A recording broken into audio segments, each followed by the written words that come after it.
Nous sommes aujourd'hui avec Jean-Baptiste André, une figure bien connue de la famille du complet, mais plus que sa trombine, c'est surtout sa voix qui est connue. Quand il va parler, vous allez tout de suite vous dire, ah mais oui, mais bien sûr, c'est lui. Bonjour Jean-Baptiste, comment vas-tu? Salut Guillaume, ça va très bien. Donc, speaker de longue date, notamment aux 5 étoiles de Pau depuis le siècle dernier. Et tu étais le speaker officiel, la voix française, aux Jeux Olympiques de Versailles. Est-ce que tu peux nous dire comment tu as vécu la chose de l'intérieur? Euh, alors j'étais le speaker, mais j'étais pas tout seul, c'est-à-dire que j'étais le speaker pour la voix française pour le complet, avec assisté pour la voix anglaise de Alison Drummond et puis Stephen Wilde sur le cross. Et puis après il y avait d'autres speakers, Yannick Bichon et Arnaud Berthereau sur le CSO et sur le dressage pur. Et comment je l'ai vécu? En fait, j'ai eu la chance de pouvoir être impliqué de longue date sur le projet, sur la partie terrain technique, parce que je suis assez proche de Paul-Jacques Tanvez dans mon drainage qui s'occupait de toute la préparation des pistes. Ma femme Charlotte qui, elle, a assuré aussi tout le suivi un petit peu le testing du footing, des pistes, pour le suivi de la qualité de la piste de cross en particulier. Donc j'allais régulièrement à Versailles et je voyais la piste se préparer, la piste de cross en particulier. Et donc la pression est montée doucement comme ça. Donc ça, c'était agréable de se projeter, de se mettre dans cette perspective des jeux. Et puis en même temps avec un petit peu d'inquiétude parce que on a su très très tard qu'on allait pouvoir avoir cet honneur de commenter les Ah, sports équestres très tard. Et puis j'ai su assez vite que je ne serais pas avec ma super compagne Karen Karen. Duffy. Et Karen, ça fait, bah, comme tu dis, le siècle dernier, on a commencé ensemble à Pau en 97, je crois, à travailler ensemble. Donc, on a fait les Europes de Pau, on a fait les Europes du Pain l'année dernière, on a fait les Jeux équestres mondiaux ensemble. Donc, c'est un peu bizarre, tu sais, quand t'as pas quand tout d'un coup, tu Binôme, n'as ouais. plus ton compagnon, ton binôme. Donc voilà. Donc, ça, c'était un petit peu une source d'inquiétude, mais voilà, écoute, on a fait avec les conditions des Jeux Olympiques qui sont très, très encadrées, très, très strictes. C'est-à-dire, on fait pas exactement ce qu'on veut. On ne dit pas exactement ce que l'on veut. Il y a des choses à ne pas dire et il y a des choses auxquelles il faut faire attention. En particulier, on est très surveillé avec un régisseur qui nous donne des tops pour prendre la parole à certains moments clés. Les cérémonies des vainqueurs sont extrêmement encadrées et là, il n'y a pas, tout est écrit à l'avance. Et puis, dans la présentation du sport en tant que tel, eh bien, on est assez surveillé sur le fait qu'il faut être très fair-play, évidemment. Hein, les valeurs d'excellence, de respect et d'amitié entre les peuples, chères à Pierre de Coubertin, eh bien, elles sont valables et elles s'appliquent à tous. Donc, il fallait faire attention de ne pas en faire trop pour les Français et pas assez pour les autres nations, d'une part, ce qui est normal. Mais on était particulièrement surveillé là-dessus. On était surveillé aussi sur un autre aspect, par exemple, on n'avait pas, et dans les communications officielles, sur les start lists officielles, par exemple, tu as peut-être, ou vous avez peut-être pu observer qu'il n'y avait pas les noms des propriétaires, Oui, en et encore effet. moins les noms des éleveurs. Oui, ce qui est bizarre. Et moi, ça m'a choqué dès le départ, et j'ai donné à ceux qui m'encadraient la volonté qu'on avait de communiquer sur les propriétaires, de dire que c'était le cheval de Intel, le cheval de Guy C'est Bessal, le cheval important. de Camille Lafitte, etc., enfin, de tous ces gens-là, de parler des naisseurs, de parler des éleveurs, et c'était assez, enfin, c'était pas possible et pas demandé et exigé qu'on ne le fasse pas. Alors j'ai essayé par certaines astuces quand même de rendre hommage aux propriétaires en général et aux éleveurs en général, parce que ça fait partie intégrante de notre sport. Mais c'est une spécificité de notre sport. Donc voilà. Donc ça, c'est pour dire un petit peu comment on l'a vécu de l'intérieur. Et de manière plus proche, après, bah, on a été un petit peu comme tout le monde, c'est-à-dire que on était assez inquiet le jour du dressage avec la pluie, qui était quand même assez désagréable pour tout le monde. Et puis surtout, on s'inquiétait pour la piste de cross. Mais toute l'équipe de Normandie Drainage, entre autres, a bossé comme des fous tout au long de l'année et ils ont bossé comme des fous toute la nuit entre le dressage et le cross. Et ce qui a permis d'avoir une piste, je crois, qui était impeccable le jour J et on n'a pas eu à s'en plaindre et personne ne s'en est plaint. Oui, visiblement, ça pouvait pas être mieux vu les conditions. Tu avais déjà commenté les Jeux de Londres. Ça a quand même évolué pas mal depuis cette époque-là. J'ai l'impression que on peut davantage s'exprimer, ne pas être juste descriptif de ce qui se passe. En plus, c'est ta patte à toi de faire passer un peu d'émotion. Oui. Alors Londres, Londres, ça avait été particulier puisque j'avais été demandé comme étant la voix française officielle, puisque le français est la voix, enfin, est la langue officielle des Bien Jeux sûr. Olympiques avec l'anglais et avec la langue du pays d'accueil, d'accord. Néanmoins, quand je suis arrivé à Londres, j'étais entouré que d'anglais, et donc ça n'était pas forcément facile de se faire une place. Et pour le coup, le français avait été réduit à la portion congrue.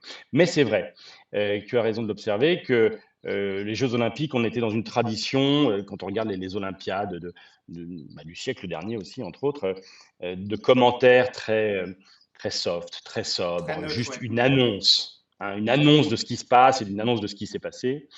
Et en effet, nous, on a essayé, à travers ce sport, mais dans d'autres sports, ils l'ont fait également, d'apporter de l'émotion, d'apporter du technique, d'apporter de l'explication technique.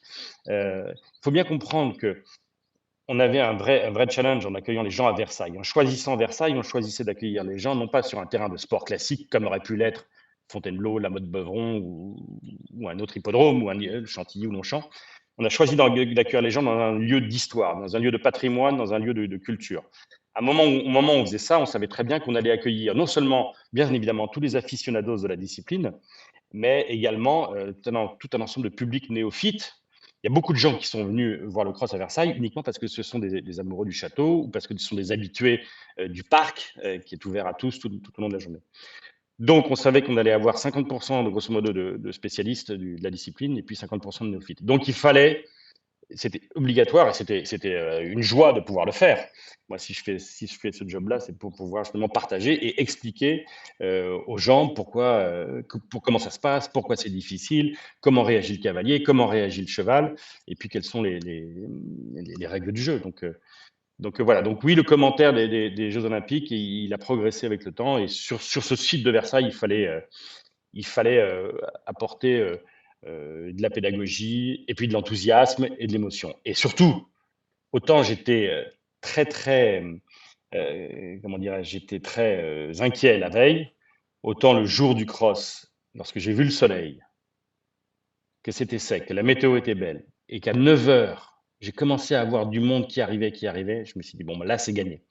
Là, c'est gagné, il va se passer quelque chose, on va avoir une belle journée. Et quand j'ai vu Julia Krajewski qui part, elle fait le 1, le 2, 3, 4, là, on voit pas encore trop de monde, mais quand elle arrive sur le 5, c'est-à-dire sur le premier gué, le gué de la ménagerie, et là, on voit une marée humaine déjà à 10h30, et l'ambiance qui a tout de suite explosé. On n'avait qu'une seule envie après dans le commentaire, c'était d'apporter de l'enthousiasme et de soutenir cet enthousiasme. Et en plus, l'enthousiasme du public, il a été présent du premier au dernier obstacle, du premier au dernier couple, quelles que soient les nationalités. Et ça, c'était quand même extraordinaire. Oui, tout le monde parle d'une ambiance jamais vue, qu'on reverra peut-être jamais. C'est voilà, il y a Versailles et puis il y aura, ça restera dans l'histoire. Mais c'est un lieu Oui, historique. c'est un lieu historique, c'est ce que j'essayais de faire, ce dont je prenais conscience pendant la journée du cross, et que j'essayais de transmettre aussi aux gens en leur disant, mais attendez, on est en train de vivre un moment de fou, un moment incroyable et un moment historique. Alors, on va se souvenir de Versailles pour Louis XIV, on va se souvenir de Versailles parce que c'est le serment du jeu de paume, c'est le début de la Révolution et le début de notre démocratie. On va se souvenir de Versailles parce que c'est la Déclaration des droits de l'homme ou le traité de Versailles qui met fin à la Première Guerre mondiale. Je pense avec beaucoup d'humilité quand même que Versailles, dans l'histoire du château de Versailles, on se souviendra des Jeux Olympiques qui ont eu lieu en 2024 à Versailles, et de cette épreuve du cross qui a mis en valeur d'une manière incroyable le site, le parc, le château, les images quand on voit les chevaux galoper sur les pontons avec le château derrière, quand on les voit galoper le long du canal. C'était merveilleux. Et puis, il y a un truc quand même qui est extraordinaire dans notre discipline. Et ça, vous pouvez regarder tous les sports. Enfin, là aussi, je parle avec un peu de prudence, mais tous les autres sports, quel autre sport offre un tel cadre, peut offrir un tel cadre pour l'expression de la performance sportive? La plupart des autres sports offrent des cadres très gabarisés, des stades, des salles, etc. Dans les sports de pleine nature, je pense à la voile, je pense au mountain bike, je pense au surf. Oui, il y a des cadres magnifiques, des cadres de nature magnifiques, comme l'était le parc du Château de Versailles. Mais en plus, il n'y avait pas la dimension historique. Et l'autre spécificité de notre discipline, c'est de faire en sorte, et ça c'est le travail du chef de piste et des constructeurs qui a été incroyable, chaque obstacle n'est pas juste une pure difficulté technique. Chaque obstacle raconte quelque chose. Chaque obstacle raconte une histoire ou un thème. Et ça, il n'y a pas d'autre sport à mon sens, je ne connais pas, qui met ainsi en valeur un patrimoine culturel historique. On a parlé du savoir-faire artisanal d'excellence française avec l'Auxerre numéro 2 qui représentait tous les outils, le Oui, marteau, le compas, etc. On a parlé des fables de La Fontaine avec le contre-haut numéro 7 et puis l'ours et le lion qui étaient là. On a parlé de l'architecture à la française avec Vauban et le deuxième guet, tu sais, qui était énorme avec la grosse citadelle et puis l'énorme tour qui rappelait celle de Saint-Valahougue. Qu'est-ce qu'il y a eu encore comme référence historique? Il y a eu l'équitation de tradition française, c'était la malle avant le dernier guet. Il y a eu tout un ensemble de choses comme ça. Le siècle des Lumières qui a été évoqué, les obstacles du siècle des Lumières avec le petit bureau et la bibliothèque avec c'était les magnifique, livres oui. de Diderot, Voltaire et Rousseau. C'était incroyable le travail d'abord de constructeur et de décoration qu'avait fait Christian, Achard, sa sœur Christine. Mais voilà, donc à chaque obstacle, on raconte une histoire. Et ça, c'est quand même la spécificité du complet.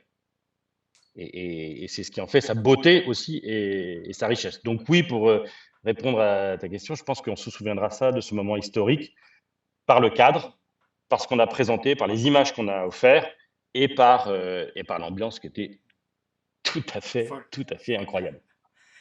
Tu parlais d'expliquer les règles du jeu. Comment tu as fait? Parce que même pour les spécialistes, les règles du jeu olympique, c'est compliqué, pour pas dire pire. Oui, oui. Alors, expliquer les règles du jeu, je pense que j'essaye surtout de les expliquer de manière très succincte à ceux qui découvrent le sport. En clair, le dressage, c'est comme le patinage artistique. On en sort avec des pénalités et puis on rajoute des éventuelles pénalités sur le cross, sur le CSO. Mais les règles plus précises et plus subtiles, et en particulier les Les règles de remplacements. substitution, je ne suis pas trop rentré dedans parce qu'il fallait laisser. Je dois confesser moi-même que j'étais très étonné de voir Christophe Waller Bah oui. au départ du jumping le lendemain. Bon, on peut aussi être surpris de la médaille octroyée au cavalier japonais qui n'a fait que le CSO. Qui n'a fait que le CSO. Après, l'équipe japonaise a fait un super championnat, mais bon, c'est. Oui, de toute façon. Et c'est ça, et c'est ce qu'il faut retenir. Enfin, c'est pas ce qu'il faut retenir, ce que je retiens, c'est que ces règles du jeu, d'abord, elles évoluent beaucoup au fil du temps. Si on regarde du complet, les règles du jeu, elles ont quand même bien évolué. Et pourquoi elles ont évolué? Dans le bon sens. Pour les Jeux Olympiques. Quand on décide de supprimer, je ne sais plus il y a combien de temps maintenant, 2004, le STIP, c'était pour les voilà, Jeux d'Athènes. les steeple et les routiers, voilà. On se dit, bah, ça y est, c'est fini, le complet c'est mort, ça ressemble plus à rien, c'est plus la même discipline. Qui va dire ça encore aujourd'hui? Qui va dire qu'on n'a pas vu du vrai complet ce week-end, il y a 15 jours? C'est faux. Donc la discipline a évolué, tout le monde s'est adapté, les cavaliers, les chevaux, les entourages, les sponsors, le public. On a dit la même chose avec la règle des mimes, par exemple, qui est une règle, c'est pas la règle, avec le mécanisme des mimes et les règles qui en découlent. On s'est dit, ça va être des parcours de cross à la tirette, ça va ressembler à du concours hippique, etc. Est-ce que c'est vrai? Regardez le parcours de cross de Versailles, Ça il n'a pas était été le cas à Versailles. truffé de mimes. Il y en avait partout. Il y en avait même sur la grosse table de pique-nique. Combien ont été déclenchés? Très peu, très peu. Un seul. Un seul. Après, mais pour moi, il n'y en a qu'un seul qui a été. C'était sur la pointe sortie du troisième guet avec la cavalière finlandaise de mémoire. Et on a vu du vrai cross. On a vu des gars qui envoyaient, on a vu du galop, on a vu des beaux sauts de volée. Donc, les mimes, donc la discipline allait évoluer avec les mimes. On pensait aussi, avec la règle de l'absence de drop score, que notre discipline, enfin, d'ailleurs, ça s'applique aux 3 disciplines équestres, que ça allait tout bouleverser, tout changer. Ben, finalement, non, parce que les meilleurs, c'est quand même les Anglais, et ils ont quand même réussi. D'accord? Oui, l'absence de drop score fait que les Allemands, ben, ils sortent du jeu. Mais finalement, cette Les règle gagnants subtile de la individuels. substitution, elle permet au Japon d'être médaillé. Et on est d'accord pour dire que le Japon méritait, depuis 15 ans, une médaille olympique un jour. Donc, notre discipline, elle évolue. Elle doit certainement encore continuer d'évoluer pour pouvoir rester au jeu. mais elle s'adapte. Et donc, il faut qu'on continue tous ceux qui sont passionnés par le complet, à faire en sorte elle puisse évoluer. Mais je crois qu'on a renvoyé des belles images de Versailles, de la beauté des Magnifique. images, mais on a renvoyé aussi des belles images des chevaux. D'abord, en termes de sécurité, on n'a que 2 chutes de mémoire, Christophe Waller et puis, euh, et Je puis sais Nicolas plus. Wettstein, je crois. Je Oui, crois Nicolas oui, oui, Wettstein c'est qui ça. tombe sur le guet. Oui, c'est ça, c'est ça. Donc d'un point de vue sécurité, et s'il y a le cavalier portugais qui prend une chute un peu plus impressionnante avec son cheval, une Ah seule oui, chute bah, de cheval. c'est celle qu'ils ont passée sur les réseaux d'ailleurs, oui. Ouais, voilà. Mais pas de Bref. bobo. Pas de bobo. Non, pas de bobo. Donc, en termes de sécurité, on a renvoyé une belle copie, d'accord. Et c'est et c'est probablement ça qui va nous permettre de rester encore dans la course. Alors, Los Angeles, je crois que c'est acquis, hein, que le Oui, complet c'est soit encore à l'après Los qui fait Angeles. peur. Oui. C'est l'après qui fait peur. Bah, il faut qu'on continue à faire évoluer la discipline. Alors, le truc, c'est vrai que ça coûte extrêmement cher parce que ça demande beaucoup de monde, et c'est ça qu'il faut arriver encore à retravailler, à faire évoluer. Mais donc à tous ceux qui disaient que Versailles ça serait coûteux, oui, c'est un vrai défi, mais Forcément. le résultat est quand même à la hauteur, sur le résultat sportif, le résultat médiatique, le résultat culturel, le résultat populaire, tout simplement. C'est vrai. C'est cher, mais on en a eu pour notre argent. Vraiment. Ouais. Bon, t'as pas eu du tout forcément été chauvin pendant tes commentaires, mais une fois la compétition terminée, quand même, le plaisir était là avec nos Français. Ouais, carrément. Et ça, c'était difficile justement, hein, de pas être plus enthousiaste quand c'était les Français. J'ai même eu du mal quand Triton Fontaine rentre sur le rectangle. J'avais à peine annoncé Karim que les gens ils Oui. hurlaient tous, etc. Le cheval, il est parti un peu comme ça. Ça m'a valu quelques échanges après pour me dire, essaye de calmer le jeu. Je dis, mais les gens, on avait du mal à les calmer, quoi. Et pourtant, j'étais surveillé pour pas en faire trop pour les Français, et j'étais surveillé par les Français qui voulaient pas que j'en fasse trop non plus pour eux, pour pas que ça soit. Et Karim avait raison de me le dire. Il m'a dit, il faut pas que non plus l'enthousiasme desserve la performance, Ouais. quoi. D'accord. Euh, donc voilà. Mais quand même, tu as le cœur qui bat différemment quand tu commentes un Français sur le cross, quand tu as l'émotion quand Stéphane sort du rectangle, c'était. Ah, oh J'en ai là là, encore les poils dressés. la chair de poule. Quand Nico il termine son cross, je trouve qu'il a exulté d'une manière supérieure à Ouais, d'habitude. Enfin, plus que d'habitude. Ouais, ouais, ouais. Mais il y avait une ouais, d'habitude, pression qu'il n'avait jamais eue. Il le dit lui-même, hein, il n'a jamais eu autant de pression. ouais, la pression, et puis on voit bien le feu qu'il y avait sur la piste avec les gens qui étaient là. Donc on ne pouvait qu'être enthousiaste quand on voyait le monde, quand on voit le monde quand Nico passe en avant-dernier, il est sur la dernière ligne là, qui saute le Los Angeles, et on voit la foule qui est massée derrière, mais c'est Et le bruit. incroyable. Et le bruit, quand on entend que les mecs ils nous disent qu'ils n'entendaient pas leur chrono, enfin, c'est incroyable, J'ai jamais c'est vu. incroyable. Donc voilà, et donc le résultat final avec la médaille d'argent, bah ouf, ça fait du bien, quoi. T'as fait un petit Ça tour c'est au sûr. Club France ou pas? Non, parce qu'il fallait rester. Alors, le soir du cross, il fallait rester clair et net pour le lendemain. Et puis après, la logistique était un peu compliquée pour aller au Club France, mais on a vu aussi l'enthousiasme, on a vu les médias. Enfin, c'était beau aussi, toute ce coup de projecteur sur eux et sur la discipline. Que de belles retombées. Bon, bah écoute, Ouais, on a... Pardon? Non, non, je t'en prie, je t'en prie. Non, c'est des belles retombées, donc c'est émouvant d'être impliqué dans ce type d'organisation. Moi, quand je voulais faire ça, quand j'ai commencé à faire ça, c'était en 95 que j'ai commencé à vouloir prendre le micro. D'ailleurs, je dois rendre hommage et remercier André-Jacques Le Goupil, parce que homme de complet aussi, speaker bien connu, le frère de Pierre, enfin, l'un des frères de Pierre. Et quand j'ai commencé à faire ça, c'était justement pour partager cette passion, et puis être impliqué au cœur de ces organisations qui sont extraordinaires. Donc c'était un bon moment, c'était un vrai super bon moment. Ouais, des moments émouvants. Moi, le moment le plus émouvant que tu commenté jusque-là, c'était le cross de Rodolphe aux Jeux mondiaux. On a presque atteint ce niveau-là à Versailles. Ouais, ouais. Il y a eu l'émotion. Tu sais, quand on parle, je me souviens de ma Cara de Montiel sur le cross, tu sais, ça coince un peu dans la gorge, même en reparler maintenant. Et c'est un peu ce que j'ai ressenti quand Stéphane est sorti du rectangle, quand il lève les bras au ciel comme ça, Stéphane, il embrasse le ciel. Enfin, bah, voilà, c'était beau c'était beau parce que le moment était beau et émouvant simplement d'un point de vue humain, mais aussi parce que la performance sportive juste avant, elle était merveilleuse, quoi. C'est Donc, la conjonction des deux qui fait la magie. Ouais. exactement. Et, euh, et voilà, donc c'est agréable de pouvoir vivre des moments comme ça. Bon, bah écoute, on avait dit 10 minutes, on est au double. Je te remercie beaucoup, c'était vraiment passionnant ce regard. Bah écoute, je te laisse le mot de la fin, tu es plus un homme de parole et de voix que moi. Oui, écoute, le mot de la fin, c'est pour le complet, mon cœur galope, évidemment, d'accord?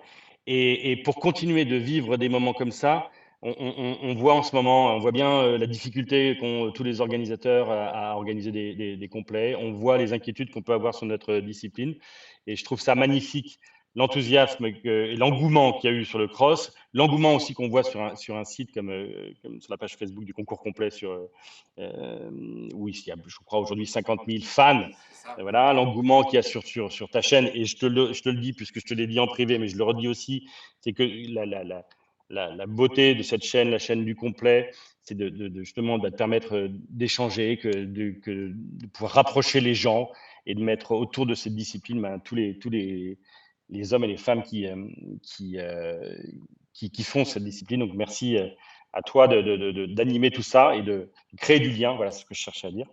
Et je crois que c'est ce qu'il faut qu'on continue à faire pour que vive cette discipline et pour qu'elle soit encore aux Jeux Olympiques loin devant. Loin devant. Bah En écoute, avant, calme et et droit, droit. comme disait le général Lott, et on y va. Et on y va. Bah écoute, ça me va droit au cœur et effectivement, il dialogue pour le complet. Merci Jean-Baptiste, à bientôt. À Pau, on se voit à Merci Pau. Guillaume. À bientôt. Salut. À Pau.